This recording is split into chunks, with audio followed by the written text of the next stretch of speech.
안녕하세요. 오늘도 사연 살롱을 찾아주셔서 감사합니다.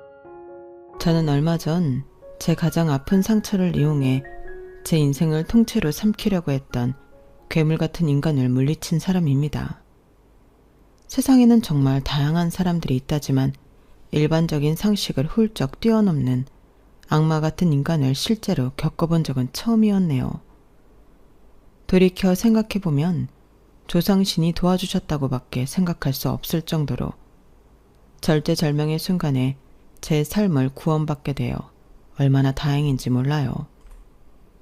그 일을 통해 저는 스스로의 마음을 잘 돌보고 항상 그 순간을 감사하는 마음으로 앞으로의 인생을 살아야겠다는 다짐을 한답니다. 제 소개를 먼저 하자면 저는 심리센터에서 아픔을 가지고 오는 청소년들과 상담을 해주는 사람이에요. 제가 이 일을 하게 된 데에는 남모를 사연이 있었는데요. 원래 저는 평범한 부모님과 3살 터울의 오빠가 있는 집에 막내딸로 자랐어요. 오빠는 가끔 서로 생존이나 확인할 뿐 별 다른 말은 안 하는 요즘 말로는 현실남매 그 자체랍니다. 대학을 졸업한 이후 혼자 사는 저는 새벽이라는 이름의 고양이를 키우고 있어요.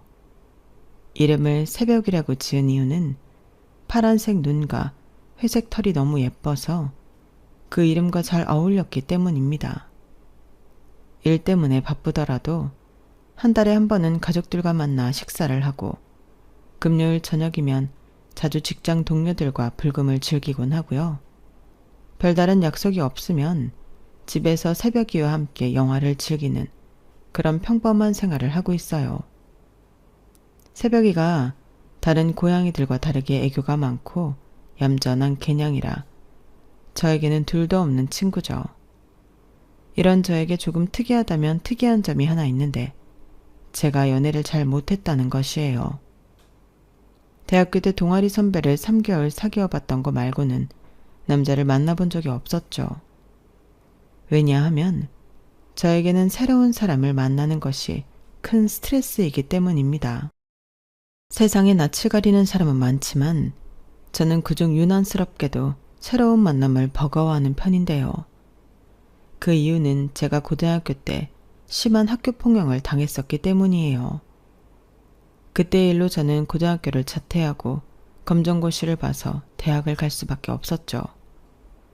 그리고 대학을 가서도 제 또래의 아이들을 만날 때마다 극도로 긴장하느라 제대로 동기들과 친해질 수도 없었어요.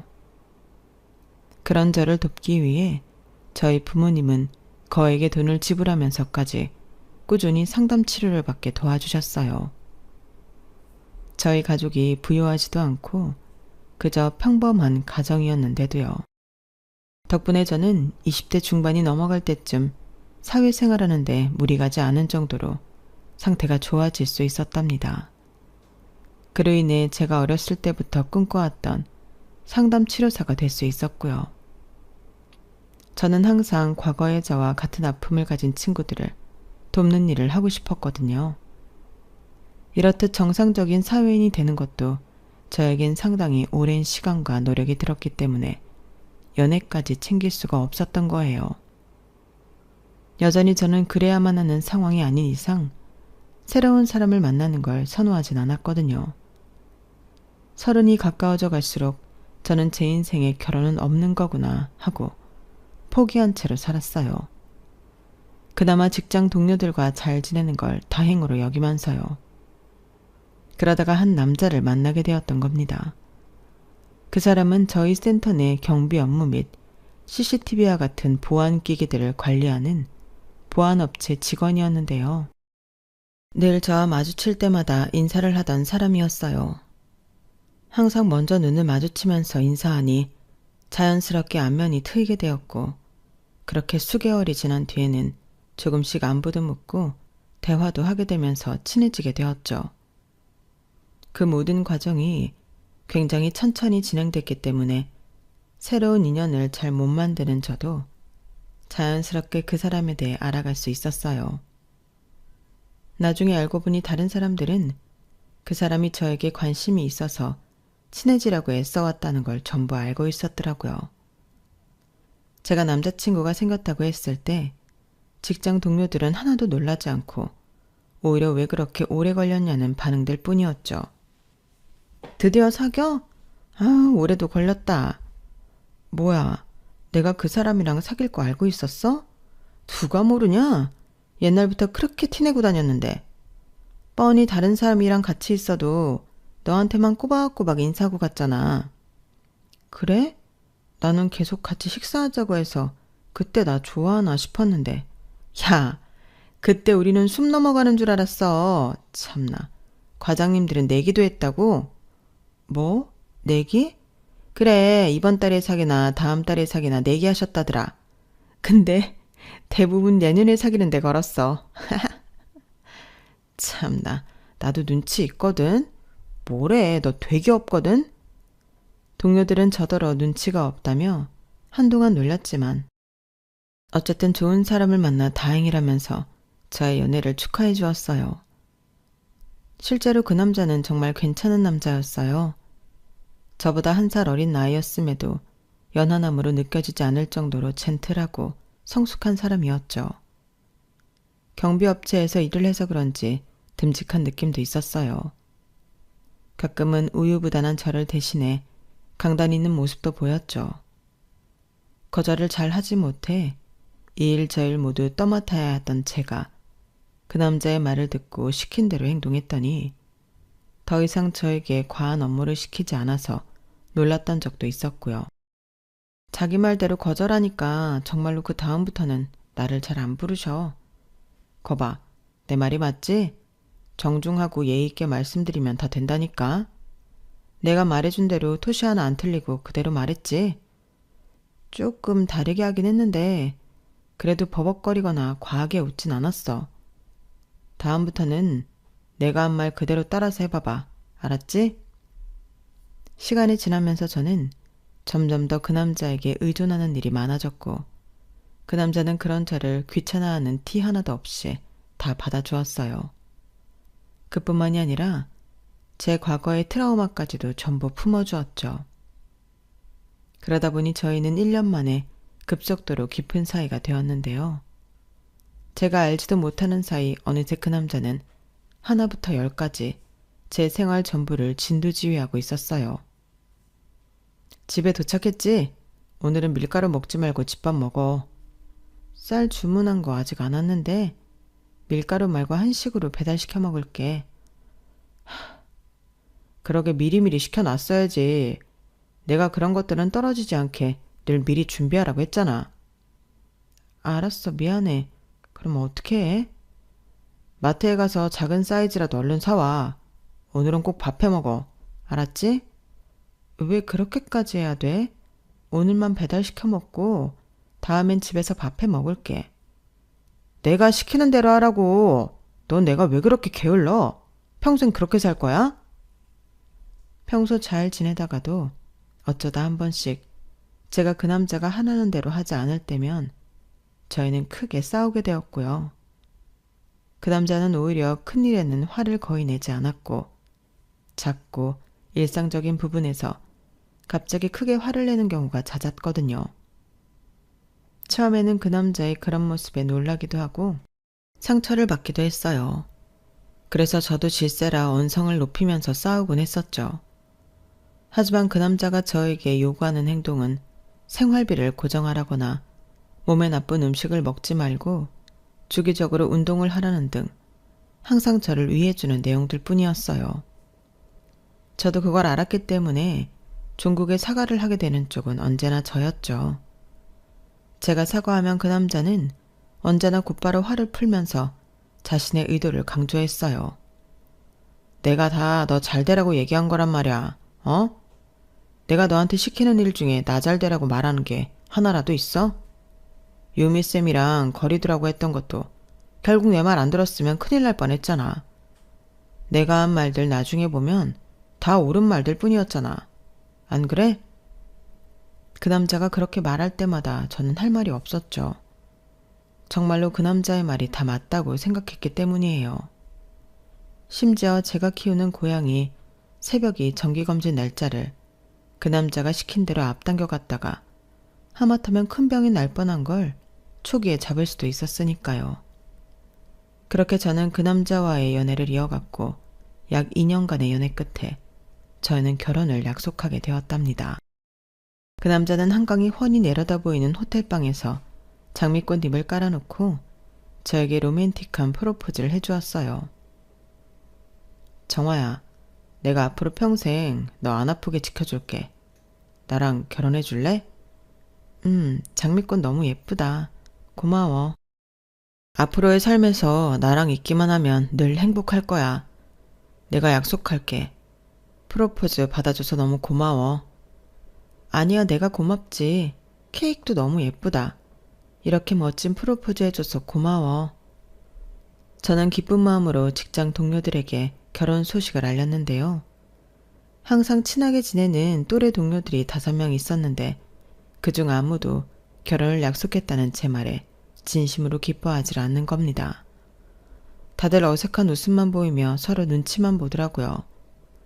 그 반응에 저도 당황했고 내심 충격이었죠. 5명의 동료들은 머뭇거리다가 곧이어 한 명이 결심한 듯 저에게 입을 열었어요. 저와 특히 친하게 지냈던 지혜라는 친구였죠. 사실 사귄 지 그렇게까지 오래되지 않아서 결혼 얘기가 나올 줄은 몰랐어. 우리가 그동안 생각했던 건데 네 남자친구가 너를 좀 너무 조종하려고 하는 것 같아서 걱정 많이 했었거든.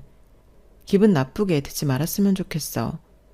우리는 너를 정말 위하는 마음으로 말 꺼내는 거야.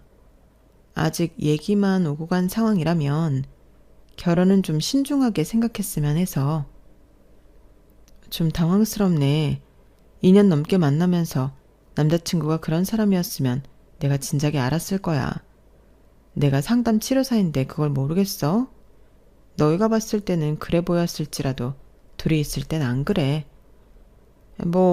물론 그분이 전형적인 세뇌를 하려고 하진 않았겠지만 옆에서 우리가 볼 땐 네가 남자친구한테 너무 휘둘리는 게 보여서 그래. 건강한 연인 사이면 이렇게까지 하진 않을 텐데 생각했던 적이 여러 번 있었어. 너 지난 여름에도 남자친구가 시켰다고 매일같이 걸어서 출퇴근했다며. 날이 그렇게 더웠는데. 그건 내가 살 빼고 싶다고 그러니까 남자친구가 추천을 해준 거지. 내가 버젓이 카드 찍고 버스 탈 수 있는데 남이 시켰다는 이유만으로 걸어 다녔겠어? 나도 다이어트 하고 싶은 의지가 있으니까 내가 선택한 거잖아. 그래, 우리가 오해했나 보다. 미안해. 아까 얘기했다시피 우리는 네가 행복하길 바래서 말을 꺼내본 것뿐이야. 기분 상했다면 미안해. 마음은 고마워. 그런데 내 남자친구는 내가 더 잘 알아. 남자친구야 너희한테 남이니까 못 믿었더라도 내가 그럴 사람이 아니라는 걸 좀 믿어줬으면 해. 그럼 다행이고 결혼 축하해. 진심이야. 지혜는 저에게 진심으로 축하의 말을 건넸고 다른 동료들도 마찬가지였어요. 하지만 어색한 분위기는 좀처럼 사라지지 않았죠. 동료이자 또래 친구들인 그들이 그렇게 생각한다고 하니 저도 지난 연애를 곰곰이 생각해 보았어요. 하지만 당시엔 아무리 생각해봐도 동료들이 너무 오버한 것 같다는 생각뿐이었죠. 앞으로 제가 주도적으로 결혼 준비도 하고 결혼 이후에도 예비 신랑과 잘 사는 모습을 보여주면 동료들도 마음이 달라질 거라고 생각하고 그 일은 그냥 넘어가기로 했어요. 그리고 주변에 좋은 모습을 보여주기 위해서 열심히 결혼 준비를 해나가기 시작했죠. 남들이 의뢰 그렇듯 저희의 결혼 준비 역시 마냥 평탄하게 흘러가지만 않았어요. 그런데 다른 커플이랑은 좀 달랐던 게 남들은 보통 예비 신부가 이것저것 열심히 준비하면 예비 신랑이 수동적으로 따라오기만 해서 싸움이 일어난다고 하잖아요. 저희 예비 신랑은 전혀 반대였어요. 수동적이긴커녕 누구보다도 적극적이었고 덕분에 서로 의견이 자꾸만 부딪혔죠. 결혼식은 웬만하면 작은 규모로 진행했으면 좋겠어. 굳이 결혼식 하루를 위해서 큰 돈을 들일 필요가 있어? 차라리 그 돈으로 혼수를 더하는 거, 그런 게 이득이야. 나야 괜찮은데 부모님이 문제지. 부모님이 워낙 지인들이 많으니까. 애초에 우린 양가 부모님 다 6남매, 7남매셔서 가족만 해도 엄청 많단 말이야. 예식장은 큰 곳으로. 그럼 지인들을 조금만 불러야겠네. 참, 그럼 직장 동료들 다 부르지 마. 괜히 분위기만 어수선해지니까 최소한만 추려서 불러. 특히 지혜씨는 뺐으면 좋겠어. 어떻게 그래, 다 같이 올 텐데. 애초에 지혜만 빼고 청첩장을 어떻게 돌려? 당신이 기분 안 나쁘게 잘 말하면 되지. 그걸 못해? 저는 직장 동료인 지혜를 부르느냐 마냐로 예비신랑이랑 2주 동안이나 말싸움을 했어요. 하필이면 저에게 결혼을 다시 생각해보라고 얘기했던 지혜를 콕 집어서 싫다고 하니 저도 마음이 흔들린 건 사실이었어요. 하지만 사회생활 하는데 어떻게 한 병만 빼고 부를 수가 있나요? 저는 그건 절대로 불가능한 일이라고 계속 예비신랑을 설득했고 결국 저희는 지혜를 부르긴 부르되 결혼 이후에는 거리를 두고 지내기로 약속을 하고 극적인 화해를 했어요. 그러나 그 이후로도 뷔페 음식을 한식으로 하냐 양식으로 하냐로 또 싸우고 비즈가 있는 드레스로 하냐 없는 걸로 하냐로 또 싸웠죠. 첫 번째 싸움을 제 뜻대로 지혜를 부리기로 해서인지 그 이후로는 싸움이 의미가 없었을 정도로 예비신랑의 뜻대로 전부 진행이 되었네요. 그렇게 정신없이 지내다 보니 어느새 결혼식을 딱 3개월쯤 남기고 있었어요. 이제 싸울 건 다 싸운 뒤였고 결정해야 하는 것도 얼추 다 결정한 상황이라 어서 식만 빨리 올리고 끝나길 바라는 중이었죠. 더 이상 싸울 게 없어서인지 예비 신랑과의 관계도 더없이 좋았고 곧 이 사람과 부부가 된다는 게 설레기도 했어요. 같이 살 신혼집 계약도 이미 다 끝낸 상태였고요. 사실상 거의 결혼식이 끝나자마자 이사를 가야 했기 때문에 시간적 여유가 있을 때 처분해야 할 짐은 미리 정리하는 게 좋을 것 같아 자취하던 집의 짐을 정리하고 있는데 그간 구체적으로 이야기하지 않았던 주제가 화두에 오른 거예요. 바로 자녀 문제였죠. 이렇게 부피 많이 차지하고 버리기 뭐한 건 당장은 작은 방에 그냥 쌓아두면 될 것 같아.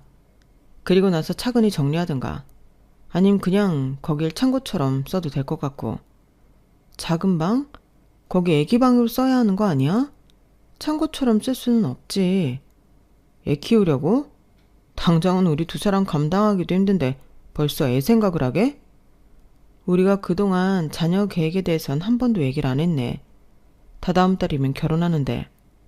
나는 가지려면 빨리 가지는 게 좋을 것 같은데 원래 한 살이라도 젊을 때 나야 덜 고생한데 나도 나이도 있고 그래서 자기야 무조건 빨리 가진다고 좋은 게 아니야. 우리가 먼저 애를 키울 만한 사람이 되어야 애를 가지지. 그렇게 무책임하게 무조건 빨리 가져야 하니까 애를 가지는 사람이 어딨어? 우리 둘이 합치면 월 600만 원 가까이 버는데 왜 조건이 안 돼? 충분히 할 수 있어. 임신이 되면 그때 육아 교육도 받으면 되고. 정서적인 여유를 말하는 거잖아. 솔직히 자기가 아직은 책임감이 부족한 편이잖아. 내가? 내가 왜 책임감이 없어? 우리 새벽이도 잘 키우고 있잖아. 이거 봐. 고양이 키우는 거랑 사람 키우는 거랑 같아?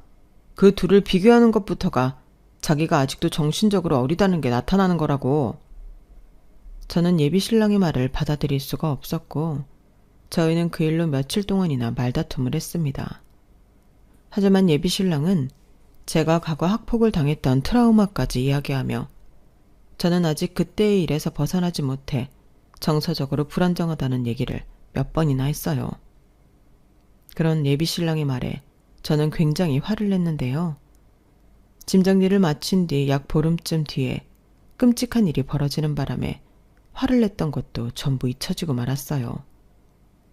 어느 날 집으로 돌아왔는데 제가 키우는 고양이 새벽이가 사라진 것이었어요. 눈에 안 보이더라도 집안 어딘가 있다면 사료랑 물이 전부 비워져 있어야 했는데 그것도 전부 그대로였고 집에 설치해둔 카메라는 거실과 안방만 보고 있어서 현관문이나 창문은 보이질 않았거든요. 그래서 새벽이가 언제 나간 건지 감도 잡을 수가 없었죠. 패닉 상태에 빠진 저는 예비 신랑에게 곧바로 전화해 이 일을 알렸고 곧바로 달려와준 예비 신랑과 함께 집 안과 근처 건물을 샅샅이 뒤져보아도 결국 새벽이는 찾을 수 없었어요. 9년이나 함께했던 새벽이를 그렇게 잃고 나니 저는 엄청난 상실감과 우울증에 빠지고 말았죠. 새벽이는 드레스룸에 있는 창문으로 나간 것 같은데 왜인지 모르게 방충망이 모두 열려 있더라고요. 저는 그동안 내가 방충망이 어디 열려 있는 줄도 모를 정도로 집안 관리를 제대로 못하고 있었다는 점에서 죄책감이 굉장히 심하게 들었어요. 또 안락한 집을 놔두고 새벽이가 밖으로 나가 돌아오지 않았을 정도로 내가 좋은 주인이 아니었나 하는 자괴감도 들었고요. 혹시 잠깐만 나갔다 오려고 했는데 큰 변을 당했나 하는 불안감까지 들면서 그야말로 지옥 같은 나날을 보내고 있었습니다. 예비 신랑은 그런 저에게 매일같이 찾아와 곁을 지켜주며 달래고 위로해 주었어요. 사람이 실수할 수도 있지. 괜찮아. 이제 더 생각하지 마. 이미 지나간 일은 어쩔 수 없잖아. 애가 사라진 것도 아닌데. 내가 자취 시작할 때 제일 먼저 생긴 친구가 새벽이었단 말이야. 다 내 잘못이야. 내가 요즘 결혼식 준비하느라 너무 정신이 없어서 이런 정신으로 애는 어떻게 키우지? 애는 말고 다른 고양이를 키우면 되지. 신혼집으로 이사하면 그때 다른 고양이를 분양받자. 다음 고양이한테는 더 잘해줄 수 있을 거야. 자기 말이 맞아. 나는 너무 책임감이 없어. 애를 먼저 안 가진 게 너무 다행이야. 괜찮아. 이 다음 고양이 키울 때는 내가 잘 도와줄게. 예비 신랑의 극진한 위로 덕에 저는 그나마 일상을 조금씩 되찾을 수가 있었죠. 소식을 들은 회사 동료의 진심 어린 위로도 큰 힘이 되었고요. 근데 다들 저를 위로하는데 한 친구가 고개를 갸웃거리며 이런 질문을 하더라고요. 그런데 고양이가 방충망도 열 수가 있나? 구조가 발톱으로 찢어버렸다면 또 몰라. 그걸 고양이가 직접 열고 나갔다고? 아니면 내가 어떻게 하다가 실수로 열었을 수도 있지. 에이, 살면서 실수로라도 방충망 열고 사는 사람이 어딨냐? 고양이가 직접 연 거 아니면 설명이 안 되지. 제 말이 맞아. 정한 이 잘못은 절대 아닐 거야. 고양이가 직접 열 수도 있지 않을까? 요즘 인터넷에 올라오는 거 보면 고양이들이 막 이불 정리도 하고 도어랑 문도 열던데? 맞아, 그럴 거야. 고양이들 엄청 똑똑해. 전단지 같은 거 붙였어? 이미 방방곡곡 다 붙였지. 그런데 연락이 오는 사람이 없어. 너무 나쁘게만 생각하지 마. 어디선가 잘 살고 있을지도 모르지. 요즘은 막 길고양이한테 밥 주는 사람들도 많은데. 민영이 말이 맞아. 최대한 긍정적으로 생각하고 힘내. 곧 결혼하는데 기운 차려야지. 이제 한 달 남았잖아. 그 사이에 새벽이가 안 들어올까봐 걱정이야. 곧 내가 이사 가니까. 마음이 초조했지만 친구들의 말처럼 결혼식이 한 달밖에 안 남았으니 마냥 슬퍼하고 있을 수만은 없었죠. 저는 계속해서 이사 준비를 하고 결혼식 준비를 하면서 시간을 보냈어요. 결혼식이 코앞에 다가오니 또 이것저것 챙길 게 많더라고요. 축가를 불러주기로 한 지인과도 만남을 가지고 사회자도 정하고 예식 순서에 따른 이것저것을 준비해야 했거든요. 그러다 보니 어느덧 결혼식 날이 다가왔습니다. 저는 전날부터 심장이 쿵쾅거렸죠. 아예 전날부터 예비 신랑과 있다가 다음날 새벽부터 강남으로 이동해 헤어며 메이크업을 전부 받고 또 드레스를 입으러 가고 하루 종일 정신이 없었어요.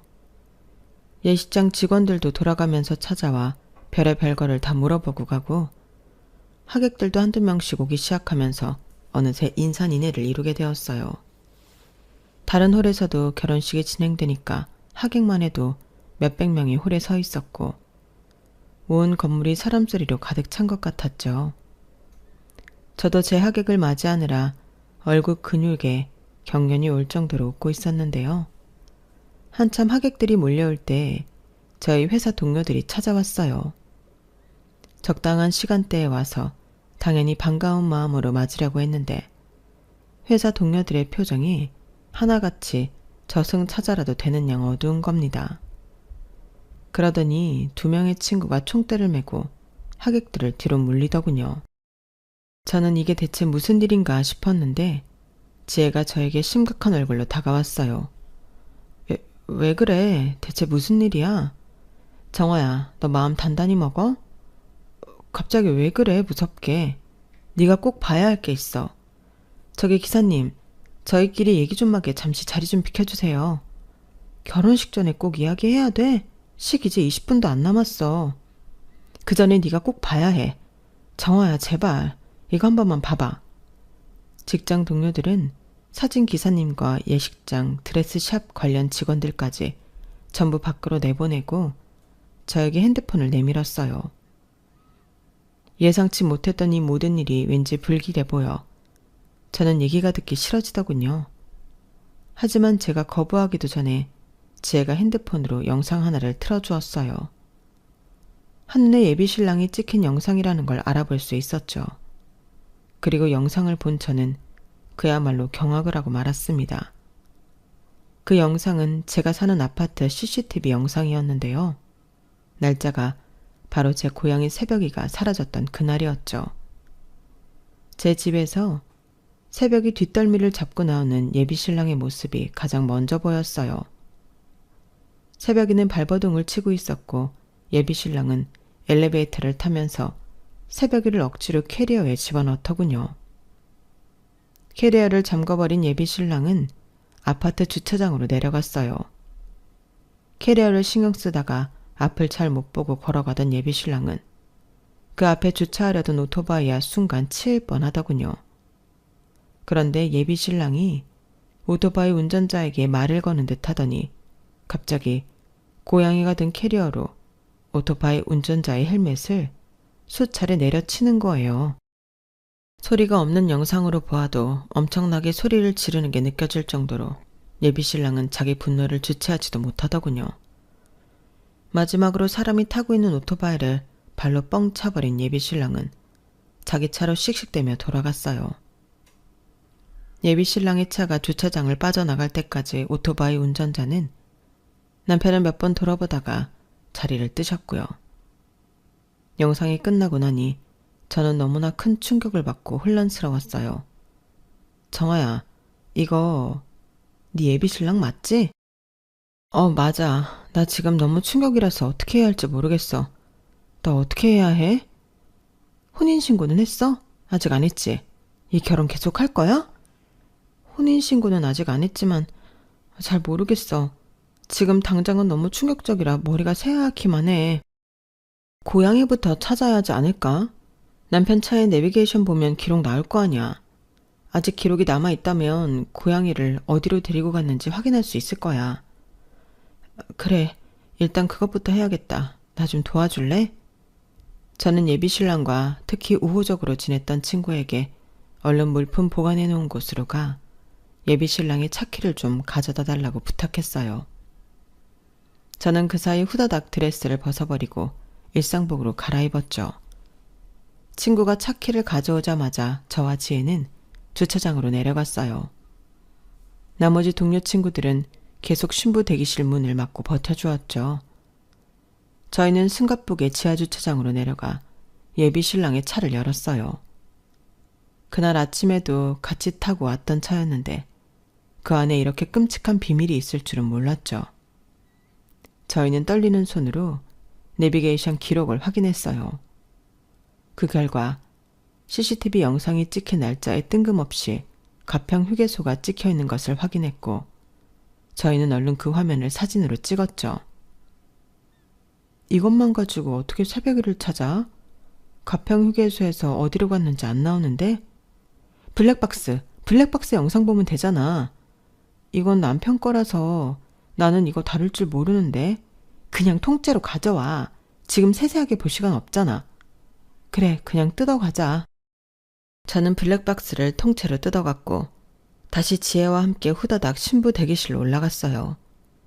이미 사회자가 예식이 시작되었다고 안내를 하고 있었고 신부 대기실엔 친구들이 저희를 기다리고 있었죠. 그중 특히 기계를 잘 다루는 친구가 있었는데 블랙박스를 받아들더니 작은 카드 하나를 쏙 빼고는 이것만 있으면 영상을 볼 수 있으니 저에게 걱정 말라고 안심을 시켜줬어요. 저는 친구들에게 비장한 목소리로 부탁을 했습니다. 지금 당장 결혼을 뒤엎을 거니까 제가 올라가면 아까 그 아파트 CCTV 영상을 틀어달라고요. 친구들은 알겠다며 얼른 예식장 직원을 찾으러 달려갔고 잠시 후에 신부가 입장할 차례라는 속이 멘트가 들리기 시작했어요. 그 순간에는 조금 떨리긴 했지만 모든 일들이 너무 급박하게 벌어지다 보니 평소답지 않게 제가 긴장감을 억눌러 버리더라고요. 새벽 일을 생각하니 도리어 정신이 또렷해지는 것 같았죠. 예식장 직원들이 신부 화장을 하고 청바지에 티셔츠를 입은 절 보더니 눈이 휘둥그레지더군요. 저는 신랑 모르게 준비한 서프라이즈로 둘러댔고 그 차림 그대로 버진로드로 올라갔습니다. 저를 발견한 예식장 안 하객들은 헉 하고 놀라는 소리가 여기저기서 들려왔어요. 사람들의 웅성거리는 소리가 순식간에 퍼졌죠. 예비신랑은 벙찐 표정으로 절 봤다가 이내 굉장히 화가 난 표정으로 절 노려봤어요. 너 지금 이게 뭐하는 짓이야? 하객들 다 불러놓고. 결혼 뒤집어 엎으려는 짓이다. 왜? 네가 나한테 화를 낼 자격이나 있어? 미쳤어? 지금 우리 부모님도 와 계신데. 그래, 니네 부모님, 가족, 친척분들 다 와 있으니 물어볼게. 넌 대체 뭐가 부족하게 자랐길래 사이코가 됐니? 어? 뭐라고? 사이코? 마치 기다렸다는 듯이 그 순간 친구들이 아파트 CCTV 영상을 틀었어요. 하객들은 영상을 보며 어머, 저거 동훈이 아니야? 하고 바로 예비신랑을 알아보았죠. 이후 예비신랑이 폭력적인 행동을 하는 장면이 나왔을 때 하객들은 깜짝 놀라 웅성거렸어요. 예비신랑은 당황한 듯 귀가 새빨개졌다가 이내 얼음같이 차가운 표정을 짓더군요.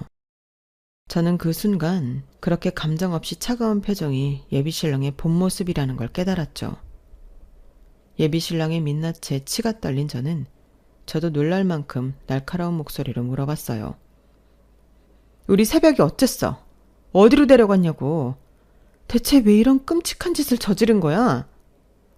네가 애를 낳네 어쩌네 개소리를 하니까 그렇지. 고양이에만 정신 팔려서 사는 여자가 뭔 놈의 애를 낳겠다고. 뭐?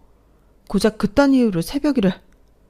그리고 저 오토바이 운전자는 너 저분한테 한 짓 명백히 폭행이고 불법이야. 어떻게 사람한테, 그것도 우리 새벽이가 들어있는 캐리어로 그딴 폭행을 저지를 수가 있어? 너도 족골나고 싶지 않으면 닥쳐. 내가 괜히 그랬어? 네가 계속 세상 돌아가는 거 하나도 모르면서 철딱서니 없이 구니까 그런 거잖아. 내가 나 좋으라고 그랬어? 너 정신 차리게 하려고 그런 거잖아. 너 잘 되라고. 정신이 나갔구나. 지금 나 잘 되려고 한 생명을 버렸다고? 제정신이야? 이딴 식으로 때와 장소 못 가리고 제 멋대로 구니까 학교 친구들한테 쳐 맞고 다니긴 하지. 성인이 다 되어서도 친구들한테 좀 맞은 거 가지고 징징거리긴 하고. 정화야, 너는 네가 얼마나 비상식적이고 괴짜인지 몰라? 나니까 너 챙겨주고 살겠다고 한 거지. 결혼식 이딴 식으로 파토 내고 나랑 헤어지면 너 평생 혼자 살 거야? 예비신랑의 입에서 나온 말들은 평소 싸울 때마다 반복했던 똑같은 레퍼토리의 이야기들이었어요. 그전엔 몰랐지만 수많은 하객들 앞에서 그 소리를 들으니 알겠더군요. 제 눈앞에 그 남자는 저를 사랑하는 사람도 아니고 정상적인 사람도 아닌 그냥 사이코 그 자체라는 걸요. 제가 그동안 그 남자에게 놀아났다는 사실을 뼈저리게 깨닫고 부들부들 떨며 한마디도 못하고 있자 그 미친놈은 자기 말이 먹힌다고 생각했는지 선을 넘는 소리를 짓거리기 시작하더군요. 네가 나랑 결혼했으면 그깟 고양이 내가 10마리도 더 사줄 수 있었어. 근데 네가 이렇게 일을 망친 거야. 어? 뇌가 있으면 생각이라는 걸 좀 하라고. 상식적으로 무슨 일을 알게 되었던 결혼식장에서 너처럼 깽판 치는 사람이 어디 있냐? 여기 예식장 비용부터 해가지고 오늘 결혼식에 들었던 비용 전부 다 네가 계산해. 알겠어? 우리 쪽 하객들한테 일일이 찾아가서 사과드리고 너희 부모님도 같이 사과드리라고 해. 특히 우리 부모님한테 말이야. 딸 자식 교육 잘못 시켰으면 부모도 책임을 져야지. 저희 부모님까지 들먹이는 그 인간한테 저는 손에 들고 있던 빈 블랙박스를 있는 힘껏 집어 던졌어요. 놀랍게도 그 인간의 이마에 정통으로 내리꽂히더라고요. 마치 조상신이 각도를 조절해주기라도 했던 것처럼요. 그 인간이 화가 나 저에게 다가오려는데 그 뒤에서 누군가 날라와 그 인간을 발로 차버리더군요. 너무나 완벽한 날라차기였죠. 바로 제 친오빠였습니다. 이 미친 새끼가 어디 뚫린 입이라고 주둥이를 함부로 놀려. 오랫동안 주짓수를 배웠다던 오빠는 널브러진 예비 신랑 위로 올라타 그 사이코를 흠씬 두들겨 패주었어요. 하객들은 그 모습을 구경하는 사람도 있었고 더 이상 보지 않고 나가는 사람도 있었습니다. 아수라장이 된 상황에서 예비 남편만 고통스럽게 비명을 질렀고 저는 얼른 저희 부모님을 모시고 차로 데려다 드렸어요. 평소 서로 교류도 많이 없는 친오빠이지만 그래도 이런 절제절명의 순간에는 가족만한 존재가 없더군요. 저희는 서로 눈빛만으로 소통을 하고 각자의 역할에 충실했거든요. 부모님을 차에 데려다 드리고 와도 오빠에게 깔려있는 예비 신랑에게 저도 다가가 머리털을 몇 움큼 뽑아버렸습니다. 못돼 처먹은 그놈이 만신창이가 되고 나서야 저희는 예식장을 홀가분하게 빠져나올 수 있었네요. 이후 저희는 복잡하고 긴 과정들을 겪어야만 했습니다. 저희 부모님은 당연히 노발대발하시며 그놈을 당장 족치겠다고 화를 내셨고 저는 한참이나 부모님을 진정시켜드려야만 했어요. 예비신랑은 저희 오빠를 폭행으로 감방을 보내겠다며 난리를 쳤지만 예비신랑이 맞은 걸 구경하며 영상을 찍어갔던 수많은 예비신랑 측 하객 중 아무도 영상 증거를 제공해주지 않았다고 해요. 얼마나 평소 인간관계가 좋지 않았으면 그랬을까요?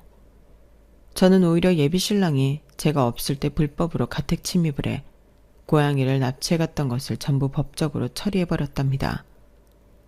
이 사건이 벌어지긴 전엔 몰랐는데 예비신랑은 그 전에도 폭력 전과가 4번이나 있었던 사람이었어요.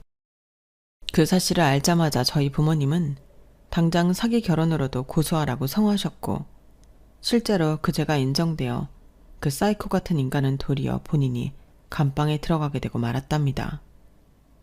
그리고 저는 기적적으로 제 고양이 새벽이를 찾게 되었어요. 블랙박스 영상을 살펴보니 그 나쁜 놈이 제 고양이를 캐리어째 가평 시골 한 복판에 버리고 왔더라고요. 저는 제 동료 친구들과 함께 마지막으로 그 인간이 정차했던 곳을 영상을 통해 어렵게 찾아갔고 그 동네에서 열심히 전단지를 뿌린 결과 새벽이를 찾을 수 있었답니다. 다만 새벽이를 거두어간 분은 혼자 사시는 할머니셨는데 어찌나 새벽이를 잘 봐주시고 계시던지 털에도 윤기가 가득했고 살도 포동포동하게 올라와 있더라고요. 제가 고양이를 잃어버려 되찾으러 왔다고 하자 버릴 땐 언제고 무책임하게 다시 찾으러 왔냐며 빗자루를 들고 내쫓으려고 하셔서 자초지종을 설명드리고 어렵게 오해를 풀었죠. 하지만 제가 보아도 제 고양이인 새벽이가 할머니와 더 평화롭게 잘 지내고 있는 것 같아 혼자 서울로 올라오기로 했어요. 대신 시간이 날 때마다 할머니 댁에 방문을 드리기로 약속을 했죠. 사이코 같은 놈에게서 극적으로 벗어나 모든 보상까지 받은 뒤 저는 안식년을 가지기로 결정했답니다. 회사에서도 잘 생각했다고 격려해 주었고 동료 친구들 역시 편히 쉬고 오라며 제 등을 두드려 주었죠. 괜히 바른 소리를 했다가 한동안 사이가 멀어질 뻔했던 지혜와는 따로 몇 번 더 만나 사과도 하고 함께 술도 기울이며 그간의 일들을 훌훌 털어내버렸어요. 덕분에 오히려 지금은 세상에 둘도 없는 친구 사이가 되었답니다. 일을 쉬게 된 요즘에 저는 요가 학원을 열심히 다니며 제 몸을 돌보고 명상도 자주 하며 제 마음의 건강에도 신경을 쓰고 있어요. 제가 과거의 트라우마를 다 이겨냈다고 생각했는데 전혀 그렇지 못했더라고요. 제 트라우마를 오히려 이용해서 저를 서서히 세뇌시키고 지 입맛대로 휘두르였던 악마 같은 놈에게 엮일 뻔한 만큼 마음이 유약했구나 깨달았어요. 다시는 그런 일을 겪지 않도록 정신적으로 더 단단한 사람이 되기 위해 책도 많이 읽고 독서 모임도 나가고 그렇게 일상을 보내고 있답니다. 어쩌면 그 사이코를 겪은 뒤 제가 더 성숙한 사람이 될 수 있었던 것도 같네요.